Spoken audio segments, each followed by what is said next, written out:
أكبر الله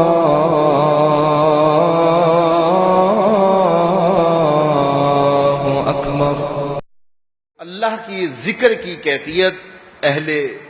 ذکر کے پاس سے نصیب ہوتی ہے، اور یہ جب نصیب ہو جائے تو پھر نسیان زائل ہو جاتا ہے، اور جب اہل اللہ کی مجلس سے بندہ دور ہٹ جائے تو پھر کیا ہوتا ہے کہ پھر بندہ خدا سے غافل ہونا شروع ہو جاتا ہے، نمازیں چھوٹنے لگیں گی، سستی ہوگی، غیبت، برائیاں،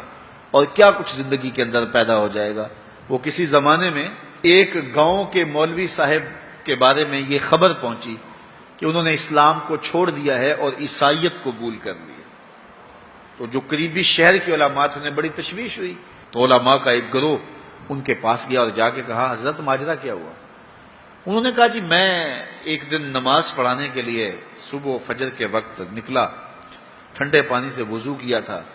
سنتیں پڑھنے کے بعد نماز میں بھی وقت تھا تو میری آنکھ لگ گئی، تو اچانک اقامت ہوئی تو میں اٹھا اور مصلی کی طرف دوڑ پڑا، پھر مجھے خیال آیا کہ میں تو وضو کرنا ہے لیکن میں مصلی پہ کھڑا ہو چکا تھا، اب یہاں مصلی چھوڑ کے جاؤں تو نمازی کوسیں گے کہ پہلے کہاں گیا ہوا تھا، تو اسی گو مگو کی کیفیت کے اندر میں نے جو ہے وہ نماز پڑھانا شروع کر دی، لیکن میں ڈرا کہ میں مصلی رسول کی توہین کر رہا ہوں، بے وضو نماز پڑھا رہا ہوں تو کہیں اللہ کا عذاب میرے اوپر نازل نہ ہو، تو میں ڈرتا بھی رہا لیکن ساری نماز پڑھائی، میرے اوپر کوئی ایسی کیفیت اللہ کے عذاب کی نہیں آئی، سارا دن گزر گیا، اگلی رات بھی گزر گئی، اگلے دن فجر کا وقت آیا تو پھر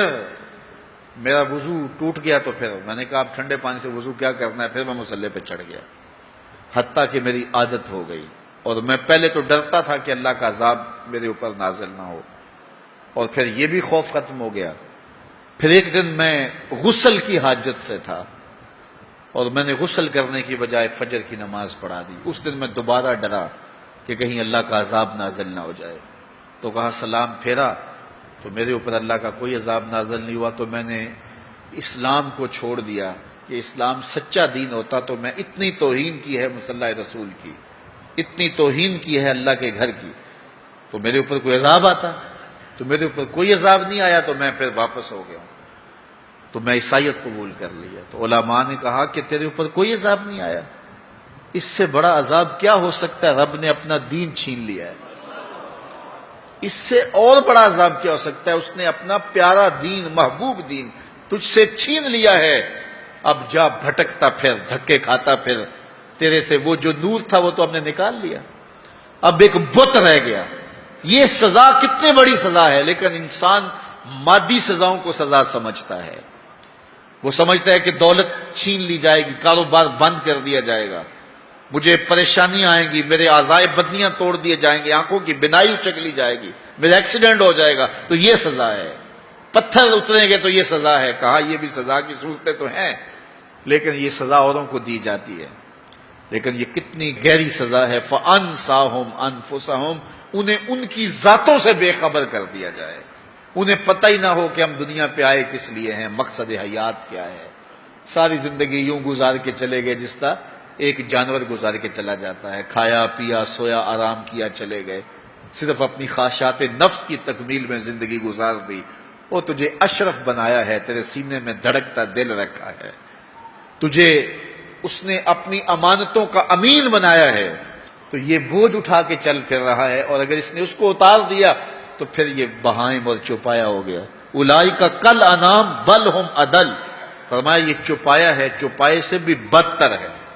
اس سے بھی آگے چلا گیا۔ تو اس لیے جب اس سے وہ دولت ہی چھین لی گئی تو اس کے پلے باقی کیا بچا؟ تو اللہ مجھے اور آپ کو توفیق دے کہ مقصد زندگی ہمارے ہاتھ میں آ جائے، جس لیے ہماری تخلیق ہوئی ہے، اللہ کی معرفت حاصل کر وہ دولت ہمارے ہاتھ آ جائے۔ اگر وہ دولت نہیں ہے تو ساری زندگی برباد گزر گئی۔ اس لیے خندق کھودتے صحابہ پر جب پیار آیا تو یہی کہا اللہم ان العیش عیش الآخرہ فاغفر للانصار والمہاجرہ، اے اللہ زندگی تو حقیقت میں آخرت کی زندگی ہے، میرے انصار کو بھی بخش دے، میرے مہاجروں کو بھی بخش دے۔ تو زندگی مانگی تو وہ آخرت کی زندگی مانگی۔ اللہ مجھے آپ کو اس مختصر زندگی کو